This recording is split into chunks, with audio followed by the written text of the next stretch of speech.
السلام عليكم ورحمة الله وبركاته. الحمد لله نحمده ونستعينه ونستغفره ونعوذ بالله من شرور أنفسنا ومن سيئات أعمالنا. من يهده الله فلا مضل له ومن يضلل فلا هادي له.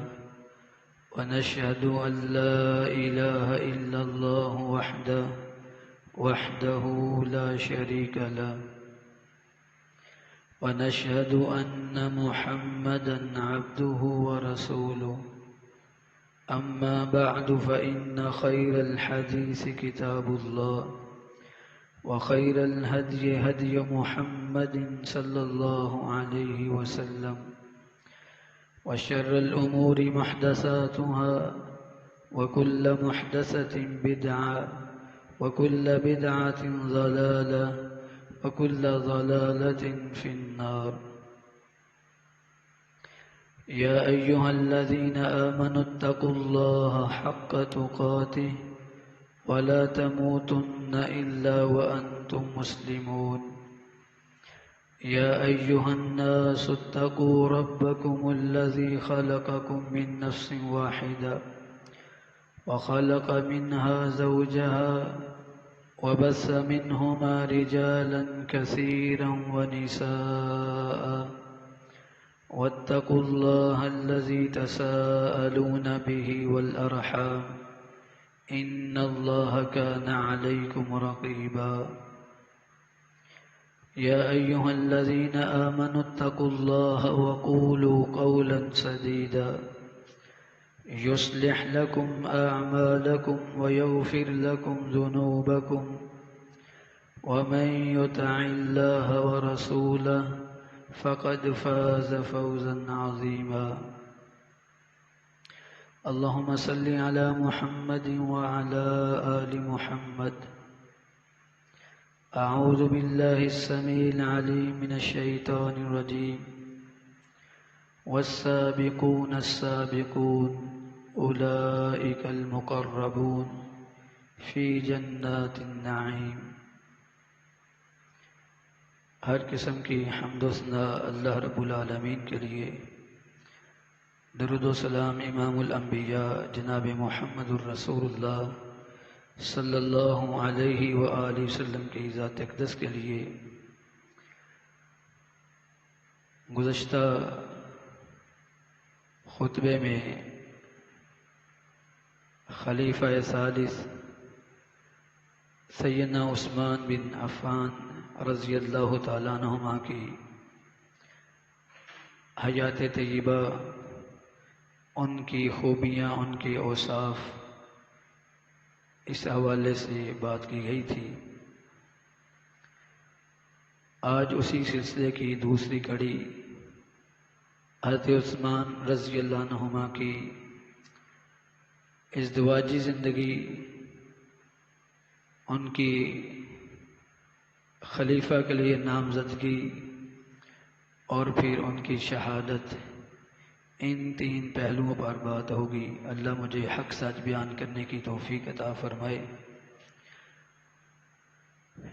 نیکیوں میں سبقت لے جانے والے یہی لوگ مقرب ہیں اور نعمتوں والے باغات میں ہوں گے.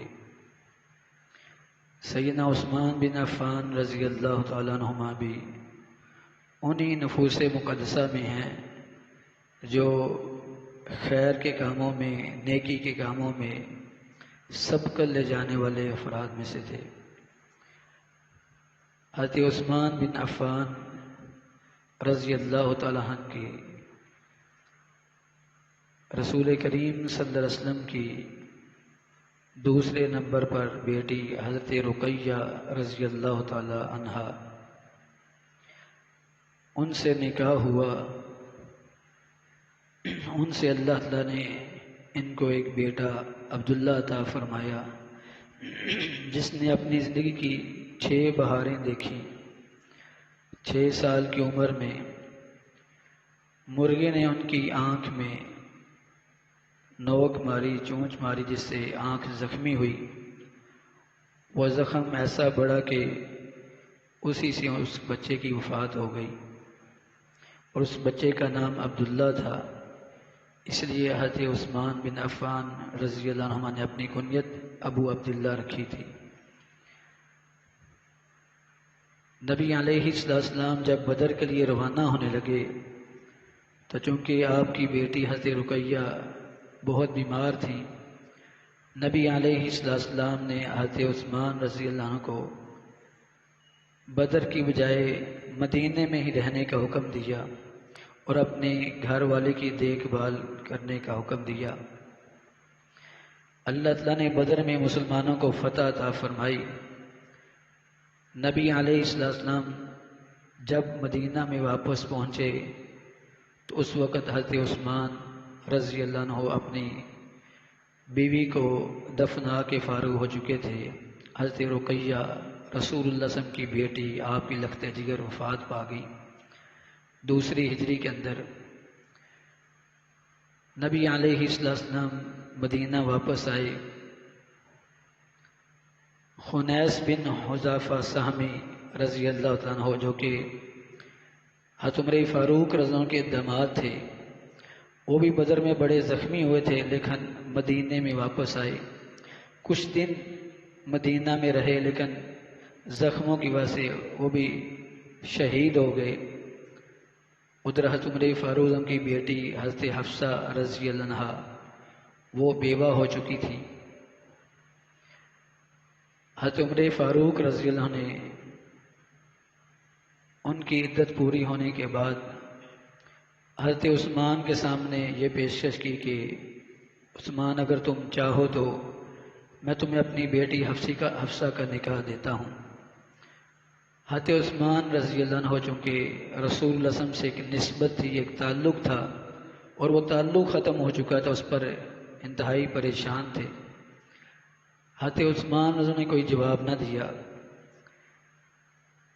پھر حضرت عمر فاروق رضی اللہ عنہ نے کچھ دنوں بعد حضرت ابوبکر صدیق رضی اللہ عنہ پر بھی یہی بات پیشکش کی کہ اگر آپ راضی ہیں تو میں اپنی بیٹی حفصہ کا نکاح آپ کو دیتا ہوں، لیکن حضرت ابوبکر صدیق رضی اللہ عنہ خاموش رہے، کوئی جواب نہ دیا۔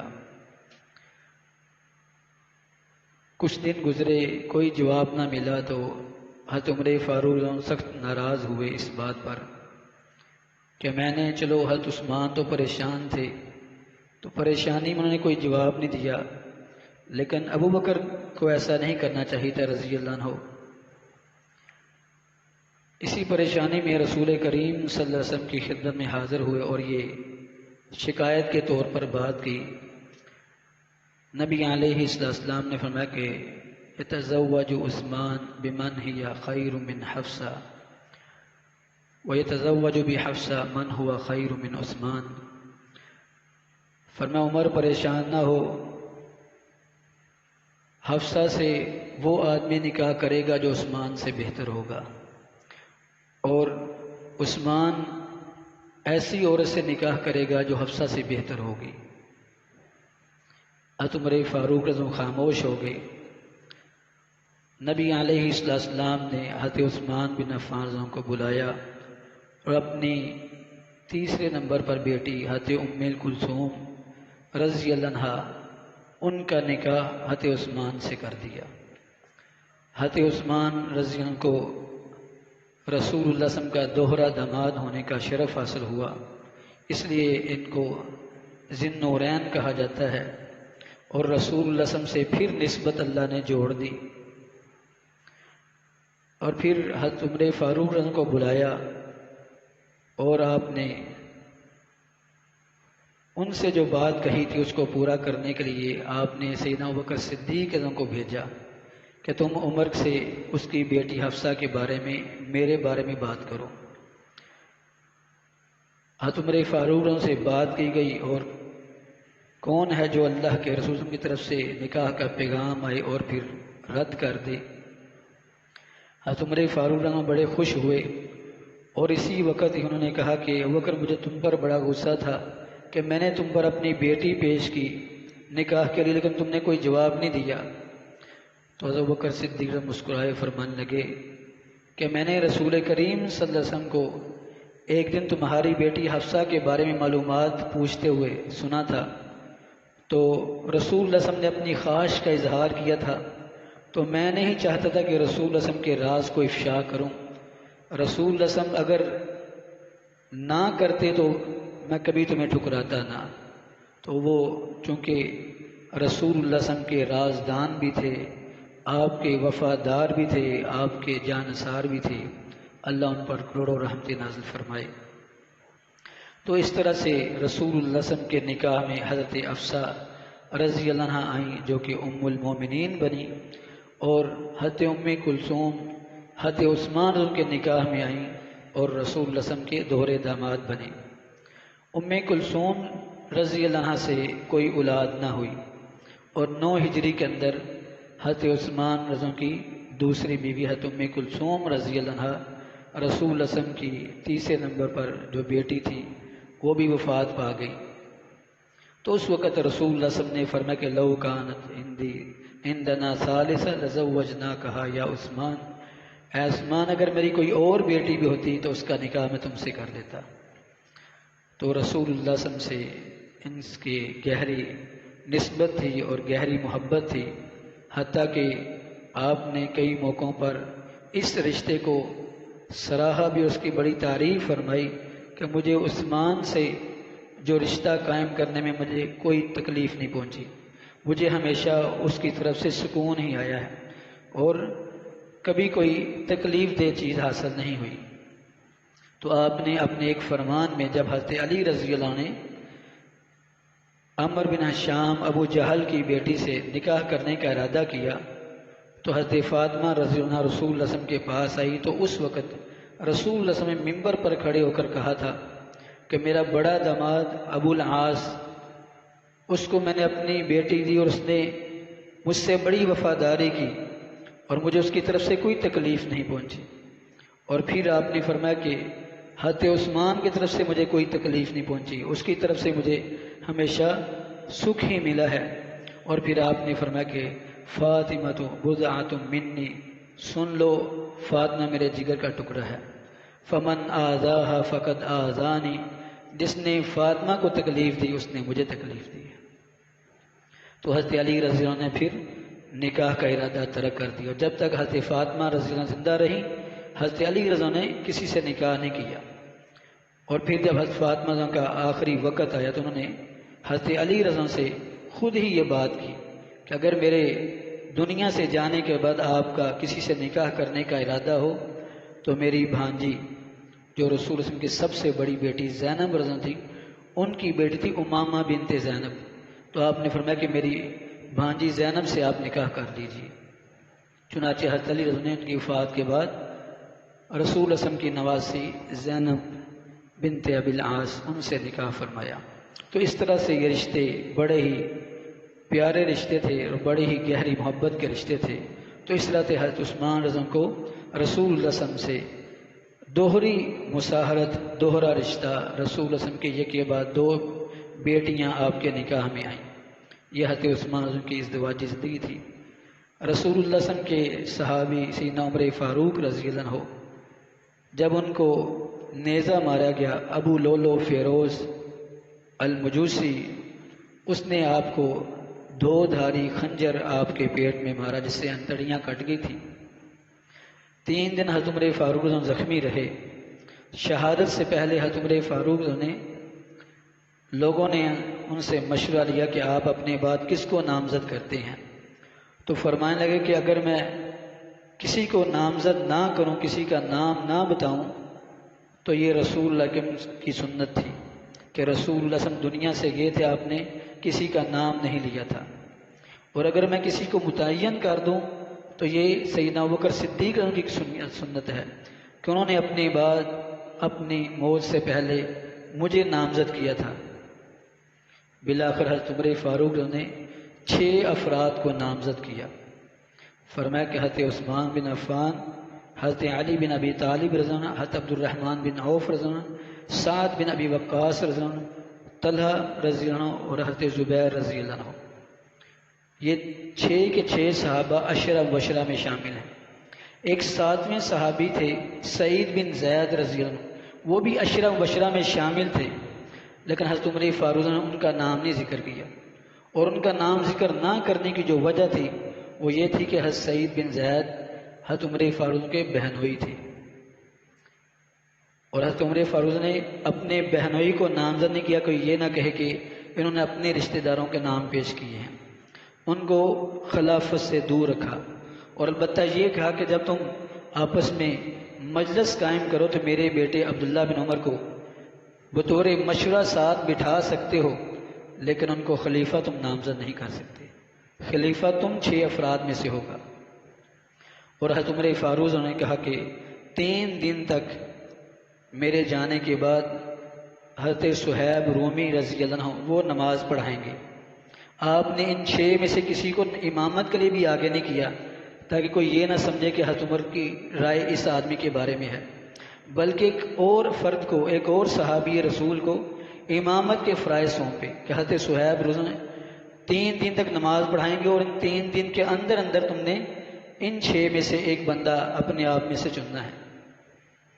ان 6 افراد میں سے حضرت علی رضی اللہ عنہ جو تھے ان کے حق میں حضرت زبیر رضی اللہ عنہ دستبردار ہو گئی کہ بھئی میں خلافت سے دستبردار ہوتا ہوں اور میں حضرت علی کے حق میں بیٹھتا ہوں، چونکہ حضرت علی اور حضرت زبیر آپس میں ہم زلف تھے، دونوں سانڈو تھے آپس میں۔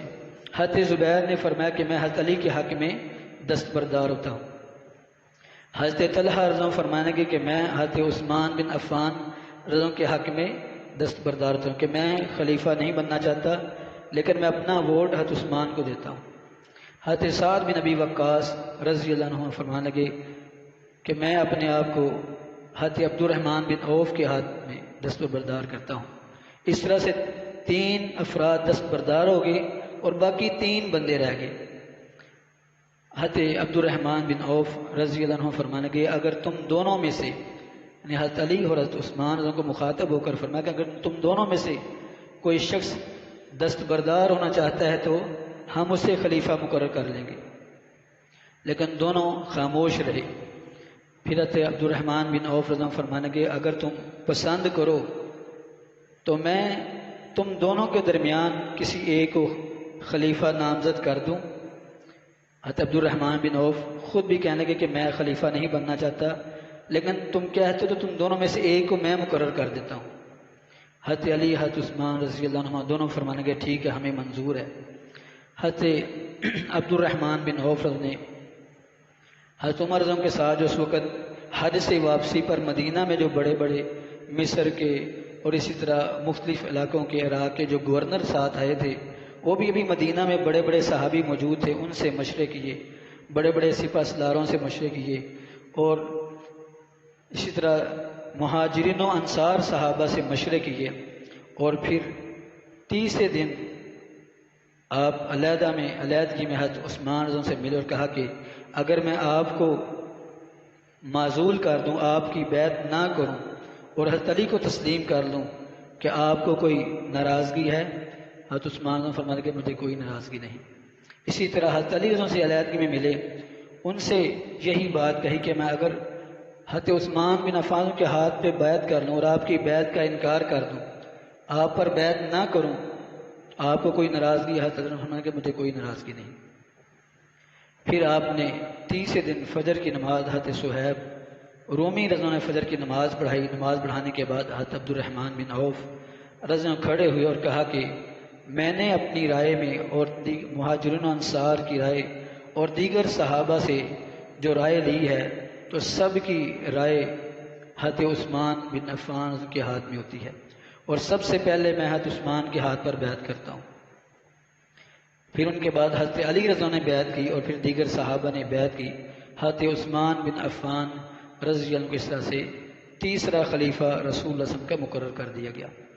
حضرت عثمان بن عفان رضی اللہ عنہ نے 12 سال خلافت کی۔ 23 ہجری میں خلیفہ بنے جب حضرت عمر فاروق شہید ہوئے، اور پھر حضرت عثمان بن عفان رضی اللہ عنہ خلیفہ بنے۔ آپ کی خلافت کے 6 سال بڑے اچھے گزرے۔ حضرت عثمان بن عفان نے مسلمانوں پر بڑی ہی بیت المال کے دروازے کھول دیے۔ جو فتوحات سے مال غنیمت آتا ان سے وافر حصہ دیا، لوگوں میں بڑی خوشحالی آ گئی۔ لیکن یہ فطرتی بات ہے کہ جب مال کی فراوانی ہوتی ہے تو پھر بہت کم لوگ ہوتے ہیں جو خیر پر قائم رہتے ہیں، تو لوگوں کے اندر دنیا کی محبت، دنیا کے حرص، دنیا کا مال و متاع، اس طرح کی باتیں پھیلنا شروع ہو گئی۔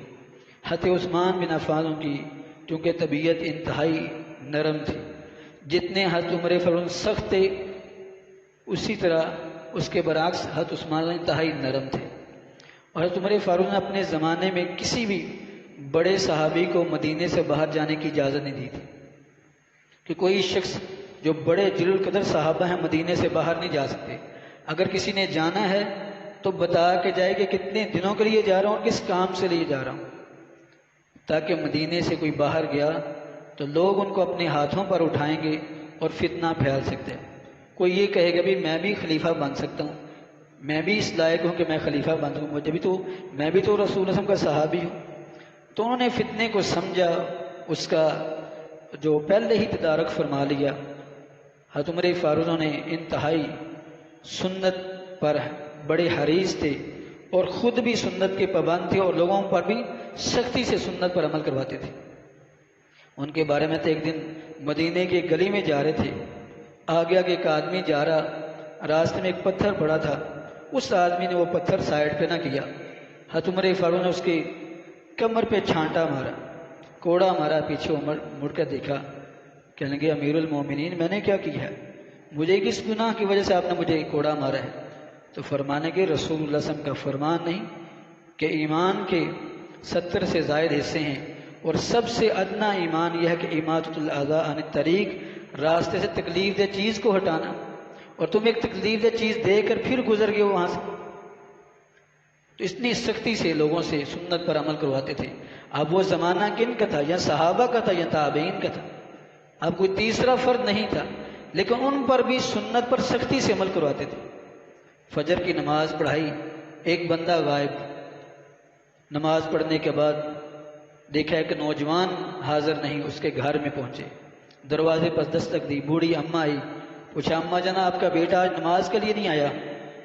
کہنے کہ امیر المومنین رات میں نے دیکھا تھا کہ وہ نفل پڑھ رہا تھا، شاید نفل پڑھتے پڑھتے اس کی آنکھ لگ گئی اور سویا رہ گیا ہو۔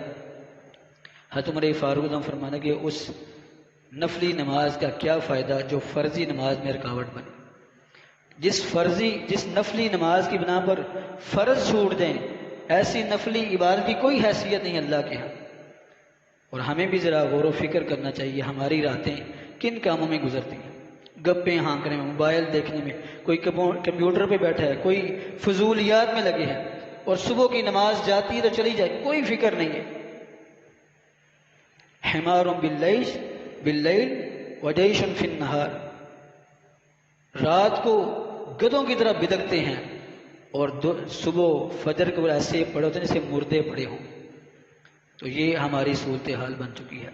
تو رسول کریم صلی اللہ علیہ وسلم کا فرمان ہے، آپ کے بارے میں صحابی فرماتے ہیں کانا رسول یکرہ النوم قبل العشاء والحدیث بعدہا، رسول کریم صلی اللہ علیہ وسلم عشاء کی نماز سے پہلے سونا ناپسند کرتے تھے کہ جو عشاء سے پہلے سویا بڑی مشکل ہے کہ وہ عشاء کے لیے اٹھ سکے، اس کی عشاء کی نماز جانے کا خدشہ ہے۔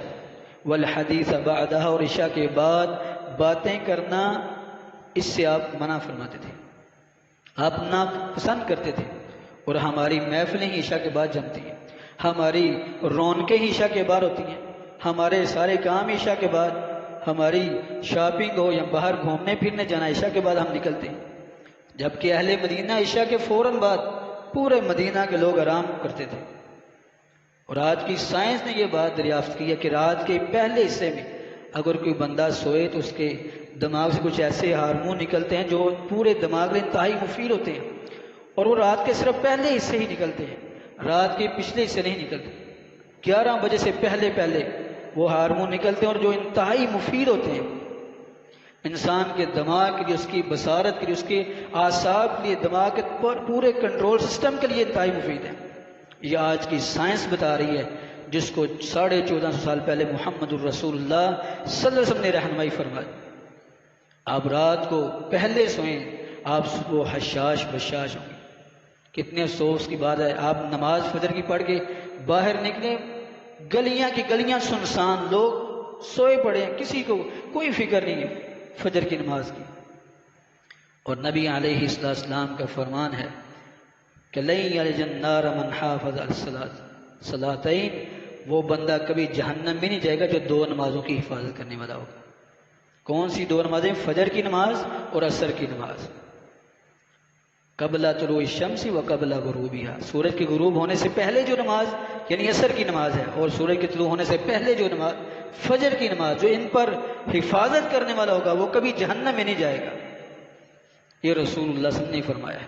اور آپ نے اثقل الصلاۃ المنافقین، سب سے بھاری نمازیں منافق پر دو نمازیں بھاری ہوتی ہیں، ایک فجر کی نماز اور ایک عشاء کی نماز۔ اور عشاء کی نماز میں پتہ چلتا ہے کہ کتنے بندے آئے، اور فجر کی نماز میں کون سے بندے جو نماز کی حفاظت کرنے والے، نماز کا خیال رکھنے والے۔ تو اللہ ہمیں نماز کی حفاظت کی توفیق عطا فرمائے۔ تو نبی علیہ السلام کے صحابی سیدنا عمر فاروق نے خلافت کا جو وقت گزارا اس میں شدت سے رسول کی سنت کی پیروی خود بھی کرنے والے تھے، اور لوگوں بھی سنت کا پابند کیا اور لوگوں پر سختی کی، جس کی وجہ سے فتنوں کا تدارک رہا، فتنے رکے رہے۔ حضرت حذیفہ بن یمان رضی اللہ عنہ کی روایت ہے، حدیث بیان کر رہے تھے، حضرت عمر فاروق پاس تھوڑے فاصلے پر بیٹھے تھے، فرمانے کے رسول اللہ صلی اللہ علیہ وسلم کا فرمان ہے کہ میری امت کے درمیان اور فتنوں کے درمیان ایک دروازہ ہے، جب تک وہ دروازہ قائم رہے گا میری امت پر فتنے نہیں آئیں گے۔ اور پھر حضرت حذیفہ بن یمان سے پوچھا گیا کہ حضرت عمر فاروق نے پوچھنے کہ وہ دروازہ کھولا جائے گا یا توڑ دیا جائے گا؟ حضرت حذیفہ فرمانے کہ نہیں، وہ دروازہ توڑ دیا جائے گا۔ فرمانے کہ حضرت عمر فاروق پھر اللہ اس امت کا بھلا کرے، اللہ اس امت کی بھلائی کرے، اگر وہ دروازہ کھولتا تو شاید اسے بند کر دیا جاتا، لیکن جو دروازہ ہی توڑ دیا جائے وہ دوبارہ کبھی بند نہیں ہو سکتا۔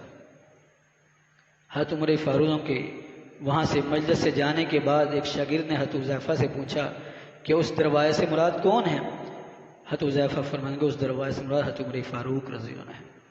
جب تک حضرت عمر فاروق دنیا میں زندہ ہیں اس امت پر فتنے نہیں آئیں گے، اور ان کے جانے کے بعد فتنوں کا دروازہ کھلے گا۔ اور ایسا دروازہ کھلا جس فتنے کے اندر حضرت عثمان رضی اللہ عنہ شہید ہوئے، حضرت علی رضی اللہ عنہ شہید ہوئے، حضرت حسن شہید ہوئے، حضرت حسین شہید ہوئے، دیگر بڑے بڑے جلوتر صحابہ کو شہید کر دیا گیا، اور آج تک فتنے کسی نہ کسی شکل میں رونما ہوتے رہتے ہیں۔ تو اللہ فتنوں کے دور میں ہماری حفاظت فرمائے، اللہ ہمارے ایمان کی حفاظت فرمائے۔ تو حضرت عمر فاروق کا جانا یہ فتنوں کے آنے کا پیش خیمہ تھا۔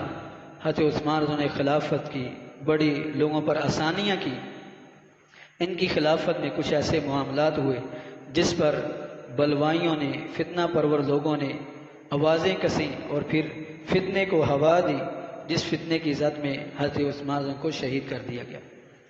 رسول کریم صلی اللہ علیہ وسلم نے اپنی زندگی میں کچھ اشارات فرمائے تھے، جیسا کہ بخاری کی روایت ہے، رسول کریم صلی اللہ علیہ وسلم ایک دن احد پہاڑ پر چڑھے تو احد پہاڑ خوشی کے مارے حرکت میں آیا۔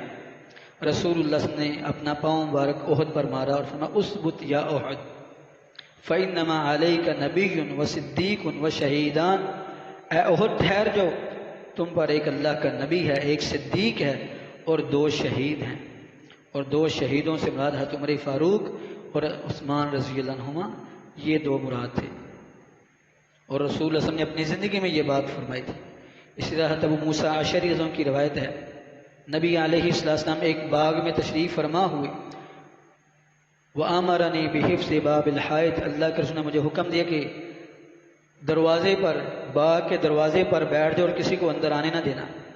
فَجَاءَ رَجُلٌ يَسْتَأْذِنُ، ایک آدمی آیا، اجازت مانگی،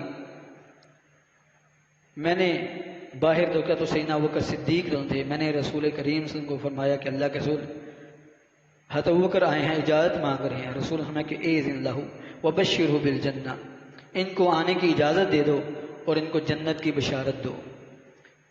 ابو موسیٰ اشعری رضی اللہ عنہ فرماتے ہیں میں نے ان کو اندر آنے کی اجازت دی، ساتھ جنت کی بشارت سنائی، انہوں نے اللہ کا شکر ادا کیا۔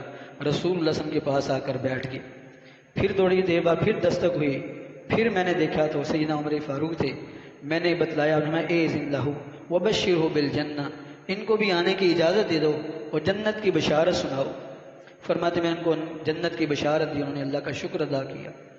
تیسرے نمبر پر حضرت عثمان بن عفان رضی اللہ عنہ نے دستک دی. میں نے دیکھا آپ صلی اللہ علیہ وسلم کو بتایا تو آپ نے کہ اذن لہ وبشرہ بالجنہ علی بلوی تصیبہ، تو میں ان کو آنے کی اجازت دے دو اور ان کو جنت کی بشارت دو، لیکن جنت سے پہلے ایک آزمائش ان پر آئے گی جن سے ان کو گزرنا پڑے گا.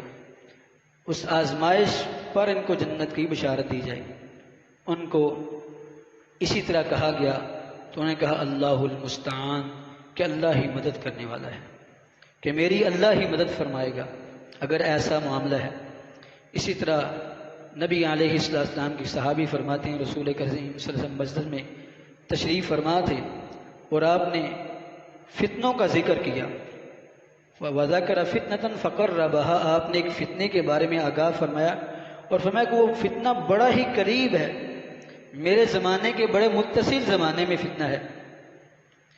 فرماتے ہیں فَمَرَّ رَجُلٌ مُقْنِعٌ رَأْسَهُ، اتنے میں ایک آدمی اپنے سر کو ڈھانپے ہوئے سے منہ پہ رومال لپیٹے ہوئے مسجد کے سامنے سے گزرا. رسول اللہ صلی اللہ علیہ وسلم نے کہا هَذَا يَوْمَئِذٍ عَلَى الْهُدَىٰ، یہ شخص جو گزرنے والا ہے اس دن یہ ہدایت پر حق پر قائم ہوگا. فرماتے ہیں فَوَثَبْتُ إِلَيْهِ، میں دوڑ کر اس آدمی کی طرف گیا تو دیکھا تو عثمان بن عفان تھے. میں نے ان کے یہاں سے ان کی مینڈیوں سے جو لمبے بال تھے وہاں پر ہاتھ رکھ کر کہا ہاذا، اللہ کے رسول یہی ہے وہ آدمی؟ اور میں ہاذا، ہاں یہی ہے وہ آدمی، کہ ایک وقت آئے گا کہ جب فتنہ آئے گا اور اس فتنے میں یہ بندہ حق پر قائم ہوگا. تو رسول اللہ صلی اللہ علیہ وسلم نے یہ بھی اپنی بات اپنی زندگی میں اشارہ فرمایا تھا. اسی طرح ایک حدیث میں آتا ہے کہ نبی علیہ السلام گھر میں تشریف فرما تھے اور آپ بے چینی کی حالت میں تھے. بے چینی تھی تو رسول کریم صلی اللہ علیہ وسلم نے کہا یا لیتنی عندی عندنا رجل فنناجی، کاش کہ میرے پاس کوئی بندہ آ کے بیٹھتا اور میں اس سے کوئی سرگوشیاں کرتا، اس سے دل بہلاتا. ام المومنین سیدہ عائشہ فرمانے لگی اللہ کے رسول الا ابعث الی ابی بکر، اگر آپ پسند کرتے تو میں اپنے باب ابو بکر کو پیغام بھیجوں کہ وہ آپ کے پاس آ کر بیٹھیں اور آپ سے باتیں کیسے کریں، آپ کا دل بہلائیں. فسکت رسول اللہ صلی اللہ علیہ وسلم خاموش ہو گئے. تو میں نے پھر کہا اللہ کے رسول اگر آپ پسند کرتے ہیں تو حضرت عمر فاروق کو پیغام بھیجوں، آپ پھر بھی خاموش رہے. پھر نبی علیہ السلام کو حضرت عثمان رضی اللہ عنہ کا ذکر کیا گیا تو آپ خوش ہوئے. حضرت عثمان رضی اللہ عنہ کو بلایا گیا اور رسول صلی اللہ علیہ وسلم دیر تک ان سے باتیں کرتے رہے. اور پھر جب حضرت عثمان رضی اللہ عنہ وہاں سے جانے لگے رسول کریم صلی اللہ علیہ وسلم نے فرمایا کہ ان اللہ یقمصک قمیصا فارادک المنافقون ان تخلع، فرمایا کہ اللہ تمہیں ایک قمیص پہنائے گا اور منافق تم سے وہ قمیص اتروانا چاہیں گے. فلا تخلع لہم، تم نے وہ قمیص ان کی وجہ سے اتارنی نہیں ہے. اور رسول اللہ صلی اللہ علیہ وسلم نے یہ اشارہ فرما دیا اپنی زندگی میں، اور وہ قمیص سے مراد خلافت کی قمیص تھی. حضرت عثمان پر جب ان کے خلاف عراق سے ایک عبداللہ بن سبا جو کہ اصل میں یہودی تھا اور اس نے اسلام کا لبادہ اوڑھا اور اہل بیت سے محبت کا اظہار کیا اور پھر وہاں سے گورنوں کے خلاف اور خلیفہ خلاف سازشیں شروع کی، صحابہ کے بارے میں بغض اور اہل بیت سے محبت کے ڈھنڈورا پیٹا، لوگوں کو اپنے ساتھ ملایا اور گورنوں کی اور حضرت عثمان کی جو کمزوریاں تھیں ان کو تلاش کرنا شروع کر دیا تاکہ لوگوں کو ان کے خلاف اکسایا جائے. حضرت عثمان کے خلاف بصرہ کوفہ سے کئی افراد لے کر یہ مدینہ کے اندر پہنچا. اس وقت امت مسلمہ حج کے لیے صحابہ روانہ ہوئے تھے. حضرت عثمان بن عفان جو تھے وہ مدینہ میں ہی تھے کہ ان کا محاصرہ کیا گیا. ان پر جو اعتراضات کیے گئے ان میں سے ایک اعتراض یہ تھا کہ رسول اللہ صلی اللہ علیہ وسلم کی جو مہر نبوت تھی جس سے آپ انگوٹھی جو سے آپ مہر لگایا کرتے تھے، آپ ان کی مہر جس پر محمد الرسول اللہ لکھا ہوا تھا وہ حضرت عثمان سے قباء کے کنویں میں گر گئی، وہ گم ہو گئی. حضرت عثمان نے دوبارہ اس طرح کی انگوٹھی بنوائی، لیکن اس کنویں کا پانی نکالا گیا، وہ انگوٹھی نہ ملی۔ ان کا ایک اعتراض یہ تھا کہ انہوں نے جان بوجھ کر یہ انگوٹھی گمائی ہے۔ دوسرا ان کا اعتراض یہ تھا کہ حضرت عثمان رضی اللہ عنہ بدر میں کیوں نہیں شریک ہوئے، یہ بدر کی جنگ میں کیوں نہیں شریک ہوئے۔ تیسرا ان کا اعتراض یہ تھا کہ احد کے اندر جو بھاگنے والے تھے، جب مسلمانوں میں بھگدڑ مچی تو حضرت عثمان بھی پیچھے مڑ کر بھاگے تھے، تو نعوذ باللہ کہا کہ یہ منافق تھے اس لیے بھاگے تھے۔ اس طرح کے ان کے خلاف یعنی ایسے ایسے ان پر اعتراضات کیے گئے جن کا دور دور سے ان سے کوئی تعلق نہیں تھا۔ اب انگوٹھی کا گم جانا کسی انسان کے اپنے اختیار میں نہیں۔ بدر میں شریک نہیں ہوتے، حضرت عبداللہ بن عمر رضی اللہ عنہ کے ان بلوائیوں سے بات چیت کی، ان کے اعتراضات سن ان کے جواب دیے کہ تم بدر کا اعتراض کرتے ہو کہ حضرت عثمان رضی اللہ عنہ بدر میں شریک نہیں ہوئے، تو بدر میں تو رسول اللہ نے خود ہی اجازت دی تھی کہ رسول اللہ علیہ وسلم کی بیٹی حضرت رقیہ بیمار تھی اور رسول اللہ نے ان کو حکم دیا کہ آپ نے یہیں ٹھہرنا ہے۔ اور پھر جب بدر میں فتح ہوئی تو جہاں مجاہدین کو آپ نے بدر میں شریک ہونے والوں کو جو مال غنیمت میں حصہ دیا، اتنا ہی حصہ آپ نے حضرت عثمان کو دیا، اس لیے کہ وہ بھی رسول کے حکم کی وجہ سے مدینے میں ٹھہرے تھے، اور اس لیے ان کا کوئی اعتراض نہیں بنتا۔ جو اللہ کے رسول نے جب ان کو حکم دے دیا، تم کیوں ہوتے ہو اعتراض کرنے والے؟ پھر احد کے اندر کیوں بھاگے تھے؟ قرآن کریم میں سورہ آل عمران میں واضح طور پر وَلَقَدْ عَفَا اللَّهُ عَنْهُمْ، اللہ نے ان سے درگزر کر دیا۔ جو مسلمان احد میں بھاگے اور پھر اللہ نے ان کے ثابت قدم کیا، پھر تمہارا شکست فتح میں تبدیل ہو گئی اور اللہ نے ایسے صحابہ سے درگزر فرما دیا۔ تو عبداللہ بن عمر رضی اللہ عنہ فرما لگے جس چیز پر اللہ نے معاف کر دیا تم اس پر کیوں اعتراض کرنے والے ہو؟ تو بار ان کے اعتراضات کے جواب دیے، لیکن انہیں حضرت عثمان رضی اللہ عنہ کا محاصرہ کیا۔ حضرت علی رضی اللہ عنہ، حضرت طلحہ، زبیر، دیگر صحابہ، بڑے بڑے صحابہ حضرت عثمان رضی اللہ عنہ کے گھر میں اکٹھے ہوئے اور ان سے بات چیت کی کہ اگر آپ کہتے تو ہم ان بلوائیوں کے خلاف ہتھیار نکالتے ہیں، تو حضرت عثمان نے منع فرما دیا اور کہا میں تمہیں اللہ کا واسطہ دے کر قسم دے کر کہتا ہوں کہ کوئی شخص میری وجہ سے مدینے کے اندر تلوار نہ نکالے، کیونکہ مدینہ یہ حرمت والا شہر ہے اور اس کی حرمت میں نہیں چاہتا کہ میری وجہ سے اس کی حرمت کو پامال کیا جائے۔ رسول اللہ صلی اللہ علیہ وسلم کے اس صحابی حضرت عثمان کو مسجد نبی کے اندر نماز پڑھنے سے روک دیا گیا۔ آپ نے کے دروازے پر صحابہ اکٹھے ہوئے، تابعین بھی تھے۔ آپ نے فرمایا تم میں علی موجود ہیں رضی اللہ عنہ، تم میں طلحہ موجود ہیں، تم میں زبیر موجود ہیں، فلاں فلاں موجود ہیں، سب نے کہا ہم موجود ہیں۔ فرمایا تم بتاؤ کہ جب یہی مسجد جس سے تم آج مجھے نماز پڑھنے سے یہ لوگ روک رہے ہیں، اس مسجد کی جگہ تنگ پڑ گئی تھی، وہ کون تھا جس نے مسجد کی توسیع کے لیے جگہ خرید کر دی تھی؟ سب نے کہا وہ آپ تھے۔ تو فرمایا آج اسی مسجد میں ان لوگوں نے مجھے نماز پڑھنے سے روک دیا ہے۔ بیر روما کس نے خرید کر مسلمانوں کے لیے وقف کیا تھا؟ لوگوں نے کہا آپ نے۔ فرمایا آج اسی کنویں کا پانی پینے سے مجھے روک دیا گیا ہے۔ حضرت عثمان کا 40 دن محاصرہ کیا گیا اور آخری دن جو ان کے تھے وہ حالت روزہ میں گزرتے اور بغیر کچھ کھائے پیے نیت کر کے روزہ رکھتے اور نیت سے ہی روزہ افطار کرتے، اور جمعے کے دن 18 ذو الحجہ کو جمعے کے وقت میں جب مسلمان صحابہ جمعے کے لیے مسجد میں جمع تھے، بلوائیوں نے حضرت عثمان کے گھر کی پچھلی جانب سے گھر میں داخل ہوئے 3 افراد۔